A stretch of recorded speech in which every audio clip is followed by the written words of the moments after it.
J'ai fait une vidéo il y a quelques temps sur les design patterns et vous êtes nombreux à m'avoir demandé la suite par rapport à ces 23 design patterns du Gang of Four. Et du coup, j'ai prévu de faire une vidéo pour chacun de ces design patterns, mais spécifique à un contexte front-end, TypeScript, JavaScript. Puisqu'en effet, ces design patterns ont à la base été conçus pour des langages orientés objets un peu forts, de type C ou Java, et donc ils sont un peu moins répandus auprès des développeurs JavaScript. Donc si comme moi le sujet vous intéresse, mais sans passer par des gros diagrammes, de l'UML, etc., mais pour voir concrètement en JavaScript, en TypeScript, comment on implémente ces design patterns, la vidéo est faite pour vous. Et le design pattern qu'on va voir dans cette vidéo, c'est le design pattern Factory.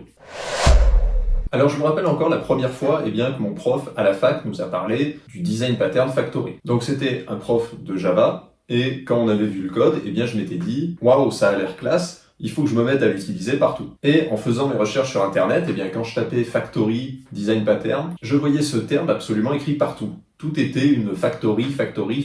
Et la seule grande idée que j'avais à peu près compris, c'était que ça permettait plus ou moins d'encapsuler la logique de création d'un objet. Mais pendant les cours que j'avais eus, personne n'avait pris le temps de nous expliquer exactement à quoi ça allait nous servir. Donc je me disais, c'est pas grave, on va petit à petit peut-être comprendre comment utiliser ce truc concrètement. Et en fait, j'étais assez déçu parce que l'idée de base avait l'air simple à comprendre, la logique pour créer un objet. Mais à chaque fois que j'essayais d'implémenter ce design pattern, je comprenais généralement pas trop si j'avais vraiment implémenté ce truc ou si j'avais juste créé une classe qui s'appelait Factory. Et finalement, j'ai fini par comprendre réellement ce que c'était que ce design pattern en tombant sur une vidéo YouTube. Donc je vous mettrai le lien en description et c'est pas trop mal fait. En fait, c'est un gars qui prend tous les design patterns un par un et qui les explique en se basant sur un livre. Et en gros, le déclic que j'ai eu pour comprendre ce qu'était vraiment une factory, c'était que comme beaucoup de mots dans notre industrie, c'était un petit peu un mot fourre-tout. D'accord? C'est comme on va créer du code propre, on va refactoriser. Qu'est-ce que ça veut dire exactement? Personne sera vraiment capable de vous définir ce que c'est. Et la factory, c'était un petit peu la même chose pour moi. Donc de ce que j'ai compris, en fait, il existe 4 types de factory différentes, dans lesquelles le mot factory revient, mais c'est seulement le 3e type qui permet d'implémenter le design pattern factory du Gang of Four qu'on va voir dans cette vidéo. Donc je vous propose de juste regarder un code simple qui n'utilise pas de design pattern spécifique. On a simplement une instruction if-else qui va nous permettre de déterminer comment créer un objet. D'accord? Donc jusque-là, ok, on a une espèce de petite logique pour créer un livre, mais on va le créer différemment s'il est virtuel ou physique. Donc ça, tout le monde le comprend, mais c'est simplement un if-else, donc on n'implémente pas de design pattern spécifique. Et donc là, on arrive très rapidement au fameux piège, c'est-à-dire parmi les 4 types de factory qu'on va voir, en quoi ça va nous aider par rapport à ce simple code qui pour l'instant fait le taf. Et donc la première factory, ça va être simplement d'utiliser une factory function, une fonction factory, à la place d'un constructeur. Donc là, il ne s'agit pas du tout d'un design pattern, c'est un simple refactoring qui est simplement un peu un wrapper autour d'un constructeur d'une classe et qui nous permet d'être plus explicite. Et donc ce mot foireux, entre guillemets, de factory ici, il nous vient d'un livre qui s'appelle Refactoring de Martin Flower qui a popularisé ce terme. Donc l'idée c'est quoi? C'est que par exemple ici, on a un constructeur pour construire par exemple une simple tâche, et on va utiliser une factory fonction pour être plus explicite dans la création par exemple d'une tâche vide en utilisant createEmpty plutôt qu'un constructeur en passant des chaînes vides ou des zéros, etc. avec des valeurs un peu bâtards pour exprimer une valeur par défaut. On va encapsuler tout ça dans une factory function. Par contre, on retrouve ce mot factory qu'il ne faut pas confondre avec le factory design pattern que nous on va aller chercher. Maintenant on passe à la deuxième factory entre guillemets qu'on va appeler une class factory et ici on parle généralement du simple factory pattern qui n'a rien à voir avec le Gang of Four mais qui est pour exprimer en fait une factory toute simple. C'est-à-dire on va simplement avoir une classe qui va avoir la responsabilité de créer un objet. Donc cette simple factory, généralement c'est une classe concrète et qui va avoir une seule méthode qui par convention s'appelle create. Donc si on reprend notre exemple de livre digital ou physique, ça va être très simple, c'est qu'au lieu d'avoir des if-else qui se baladent un petit peu à droite à gauche dans le projet, on va utiliser la programmation objet pour encapsuler ce traitement dans une classe qui va s'appeler factory. Donc ici, rien de bien compliqué, c'est de la programmation orientée objet assez simple. Et maintenant, on va arriver à la 3e factory, qui est celle qui nous intéresse, qui est le vrai design pattern factory du Gang of Four et qui est celui dont on a envie de parler. Et la 4e factory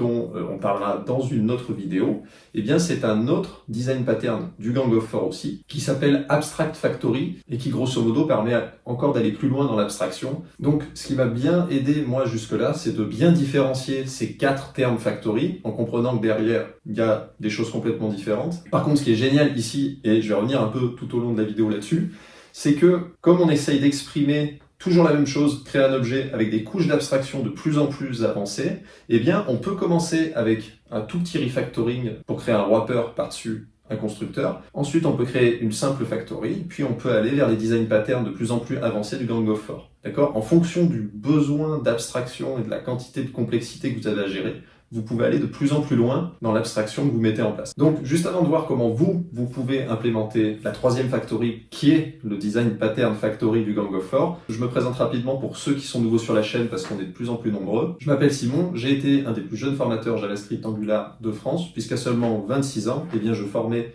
des ingénieurs de métier à Atos, qui est une des plus importantes sociétés d'informatique d'Europe, avec plus de 110 000 collaborateurs dans le monde. Et donc mon but à travers cette chaîne, eh bien, c'est de rendre accessible le code professionnel, ce que j'appelle le code senior, à tout le monde, au-delà des tutos, pour répondre à la question pourquoi plutôt que comment. Les tutoriels répondent à la question comment on crée un composant web, et le code senior va répondre à la question pourquoi. Pourquoi on crée 2 composants, pourquoi on n'en créerait pas 3 ou 1, etc. Donc si vous voulez devenir développeur web professionnel rapidement, eh bien vous retrouverez sur cette chaîne une vidéo tous les jeudis et un défi tous les lundis. Mais maintenant, revenons sur le design pattern factory. Ce que je vous propose, c'est pas de partir d'un diagramme, parce que moi, ça m'a jamais permis de rien comprendre, mais de partir d'un problème concret qu'un développeur web peut rencontrer, qui est, admettons, l'implémentation de l'interface que vous avez à l'écran. Donc on a une simple page avec a priori un produit et on peut l'ajouter au panier. Jusque-là, tout va bien. Le problème, c'est que le produit en question, il a plusieurs déclinaisons. Donc on a un seul produit, mais on voit bien qu'on va avoir 3 comportements complètement différents dans notre projet. Par exemple, le délai de livraison pour un livre va pas être du tout le même qu'un délai de livraison pour un Kindle. Et si on prend la problématique du prix,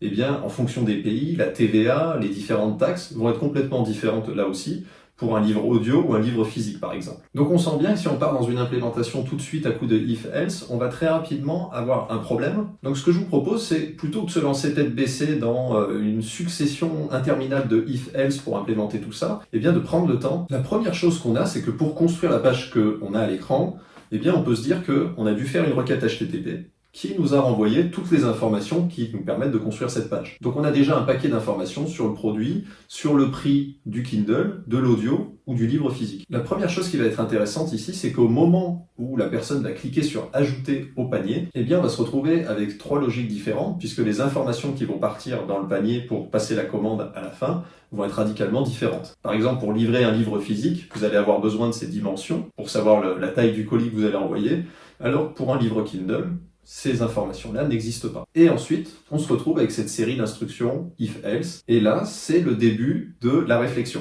Et donc, à chaque fois que je vois un gros paquet de if-else comme ça dans un code, eh bien, la première question que je me pose, c'est qu'est-ce qu'on veut réellement faire? Et là, dans ce cas précis, eh bien, ce qu'on veut exprimer, c'est je veux créer un objet à partir d'une certaine logique. Donc je sais que je vais avoir besoin d'une factory rapidement, parce que je vais passer mes journées à manipuler eh bien, ces 3 types de livres.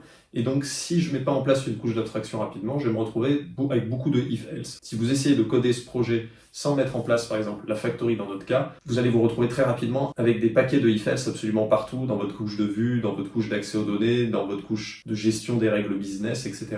Donc on sait qu'on a besoin d'une factory, et la question maintenant c'est laquelle, puisqu'on a vu qu'on en a 4 différentes. Donc comme on l'a vu, la première en fait factory, ça va simplement être une fonction, un petit wrapper par-dessus un constructeur. Donc c'est pas vraiment ce que j'ai besoin, et puis encore une fois, il s'agit d'un refactoring, c'est-à-dire on va refactoriser du code existant, et pour l'instant j'ai encore rien écrit, j'ai même pas une classe dans mon projet pour le moment, j'ai juste une fonction avec des if-else. Donc c'est pas cette première factory qu'il va me falloir, et je vais pouvoir passer à la deuxième factory. Là, la deuxième factory elle est intéressante, puisque c'est une simple factory pattern, c'est-à-dire une classe avec une méthode create qui permet d'encapsuler la logique de création d'un objet. Donc ce que je vais faire, eh bien, c'est très simple pour implémenter concrètement ça. Je vais prendre mon paquet de if-else, je vais le mettre dans la méthode create de la classe qui représente cette factory-là. Donc ça, c'est plutôt cool. Le problème, c'est que la factory permet d'encapsuler la logique de création d'un objet et on n'a même pas encore d'objet dans notre projet. Donc il y a une espèce de pré-étape à faire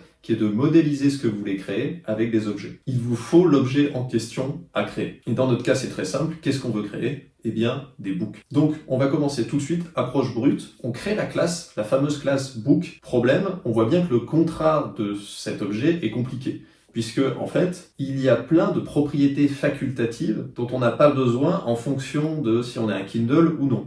Donc, on a une espèce d'objet un peu bâtard, entre guillemets, qui représente les trois choses en dessous. Et donc, on va voir très rapidement qu'on a un problème avec juste un seul objet, puisque si vous essayez d'implémenter cette classe book, toujours dans notre méthode add to cart, eh bien, on va se retrouver avec des constructeurs un peu foireux, où si on veut instancier, par exemple, un Kindle, eh bien, on va devoir passer une dimension de 0 x 0 x 0, et c'est un peu ce que je vous disais tout à l'heure, c'est-à-dire on se retrouve à créer des objets avec des valeurs un peu random, comme ça, des zéros, des chaînes vides, nuls, pour essayer d'exprimer le fait qu'en fait, on paramètre un objet qui est trop compliqué. Donc ce qu'on va faire à la place, eh bien, c'est garder la structure globale d'un book qui concerne tous les livres. Tous les livres ont un titre, une description, une couverture, un prix, etc.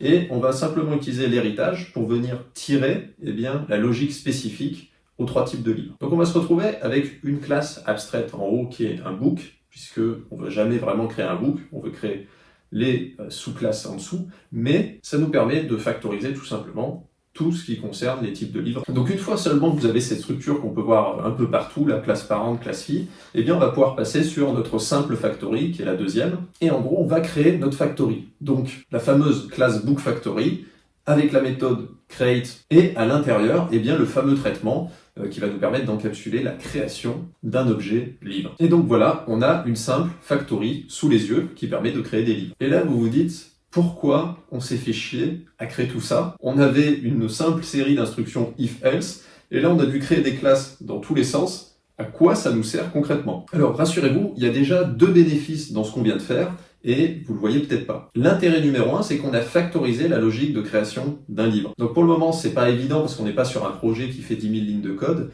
mais cette succession d'instructions if, else, c'est un Kindle, c'est un audio, c'est un livre broché, vous allez, comme on le disait tout à l'heure, vous allez le retrouver dans toutes les couches de votre application. Dans votre template, vous allez avoir des if-else pour déterminer l'icône du livre audio ou du Kindle, etc. Dans la logique business, pour calculer les taxes ou le prix, vous allez retrouver cette succession de if-else. Et donc, entre guillemets, là, vous venez de vous économiser un paquet de temps pour la suite. Et l'intérêt numéro 2, qui est un petit peu moins évident dès le départ, mais ça va être qu'on va pouvoir utiliser le polymorphisme. C'est un grand mot pour exprimer quelque chose de simple. C'est que, par exemple, si on veut calculer le prix d'un livre, eh bien, plutôt que de faire if Kindle, alors la taxe, elle est de 12%, sinon, si c'est un audio, alors la taxe, elle est de 5,8% dans tel pays, etc. Eh bien, on va simplement venir mettre la logique de calcul du prix dans chacune de nos classes. Donc, le Kindle, il a sa logique de prix, le livre broché, il a sa logique de prix, et l'audio, il a sa logique de prix. Et donc, plutôt que de faire if-else, on va pouvoir demander à la factory de nous donner un book et de raisonner directement sur la couche d'abstraction book. Et quand on fait book get price, eh bien, on s'évite une succession de 3 if-else. Donc, vous voyez dans notre code, comme ça va nous donner de la vitesse par la suite. Et donc, pour le moment, on aurait pu s'arrêter là. On a mis une simple factory en place. Ça fait le taf. Dans beaucoup de projets, je m'arrête là, j'ai pas besoin d'aller plus loin, et la seule chose qu'il faut savoir, c'est que on n'a pas encore implémenté le Factory Design Pattern du Gang of Four. On n'y est toujours pas. Et la question, c'est parce que, pour l'instant, on n'en avait pas encore besoin. À quel moment on va avoir besoin de rajouter cette couche d'abstraction du Factory Design Pattern? Eh bien, on va en avoir besoin s'il existe plusieurs logiques différentes de création d'un livre. Et ça, c'est ce qui m'a bloqué le plus. Okay, c'est le truc qui m'a le plus bloqué avec les factories. Qu'est-ce que ça veut dire? Prenons notre exemple de livre. Imaginons que le chef de projet chez Amazon, ils viennent vous voir et ils vous disent « À partir de maintenant, on va vouloir développer une fonctionnalité, par exemple pour Noël, qui permet d'offrir à un ami un livre dans un type de format au hasard. Un espèce de cadeau secret. D'accord? Vous dites, je vais offrir à mon pote le livre Clean Code, mais je sais pas si mon pote il va le recevoir au format audio, Kindle ou livre broché. Et donc, vous êtes un bon développeur et vous demandez à votre chef de projet, donc concrètement, qu'est-ce qu'on veut pour déterminer au hasard le format du livre qui a été choisi à offrir à l'ami en question. Et là, votre chef de projet vous dit, eh bien, lorsque vous offrez le livre, vous avez 20% de chance que ce soit un livre broché, vous avez 40% de chance que ce soit un livre audio, et vous avez 40% de chance que ce soit un Kindle. Et donc là, tout de suite, si on essaye de bourriner pour commencer à coder ça, eh bien, on génère un nombre au hasard avec math random, Et puis on fait si c'est inférieur à 0,2, alors c'est que c'est un livre broché. Si c'est inférieur à 0,6 et supérieur à 0,2, c'est un audio, etc. Est-ce que vous avez chopé le réflexe qui est de dire, mais en fait, ce paquet de if-else, qu'est-ce qu'on veut exprimer?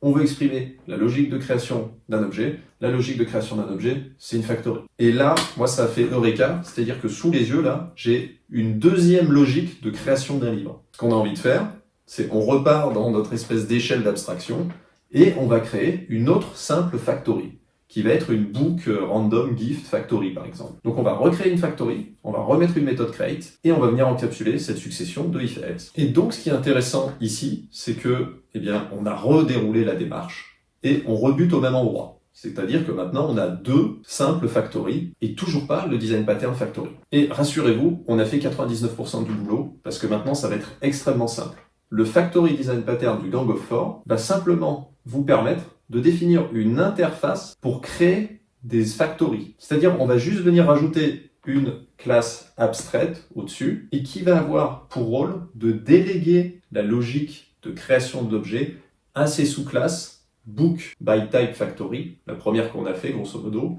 et la Random Gift Factory. Et donc, on obtient ce schéma que vous voyez à l'écran.